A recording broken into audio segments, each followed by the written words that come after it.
Bongkar sisi gelap Satgasus, 800 lebih petugas dibantai, catatan hitam Sambo dan Tito dibongkar. Sambo dibentuklah Satgasus Merah Putih, yaitu Jenderal Sambo. Diangkat oleh Jenderal Tito Karnavian, waktu itu beliau jadi Kapolri. Diangkatlah Jenderal Sambo menjadi pimpinan Satgasus Merah Putih. 2019, apa yang terjadi? 800 lebih petugas KPPS dibunuh dan Mabes Polri mengumumkan tidak boleh ada otopsi. Manusia 800 lebih, bukan kucing, ternyata lebih komunis dari komunis. Puncaknya pembunuhan 6 laskar FPI. Yang bunuh 6 jenderal angkatan darat kan PKI, yang dibubarkan PKI. Wajar kan? Sesuai akal sehat. Nah sekarang yang dibantai, dibunuh itu 6 anggota Laskar FPI, yang dibubarkan FPI. Masuk akal enggak? Jadi sekarang ini kalau kepingin dapat jabatan harus gila dulu. Dan FPI tidak pernah merubah dasar negara.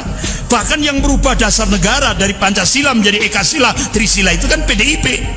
Sebenarnya Satgasus itu sudah ada sejak kepolisian ini dijabat oleh yang sekarang menjadi Menteri Dalam Negeri, Tito Karnavian.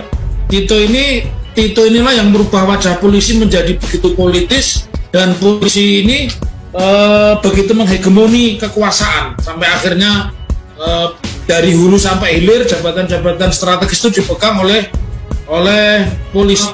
Sebenarnya tidak perlu ya adanya Satgasus ini, karena Satgasus ini menjadi semacam pasukan elit, dalam tanda petik pasukan elit, karena dijabat oleh Sambo, sementara Sambo ini memiliki jabatan sebagai kepala provosnya polisi, ya otomatis ini menjadi sebuah masalah serius.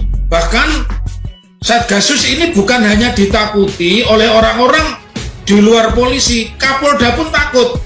Jadi kalau kita pelajari anatominya, ini perintah langsung dari Pak Sigit. Jadi kalau kita melihat sejarah ini, maka betapa dekatnya Pak Sigit itu memiliki hubungan dengan Verdi Sambo.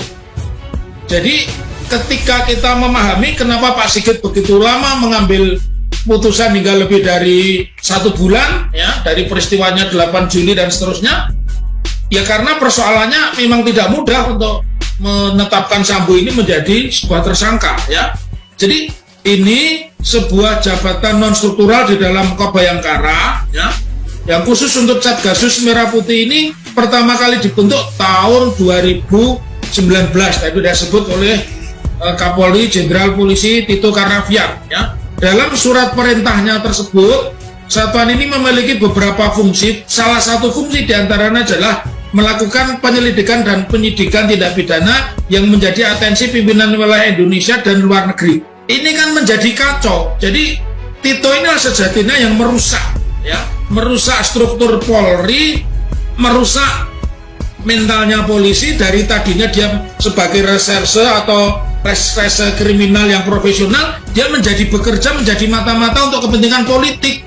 Jadi ini jelas institusi atau lembaga yang saya sebut embrio dari polisi di dalam polisi, karena dia bisa menyelidiki perilaku polisi.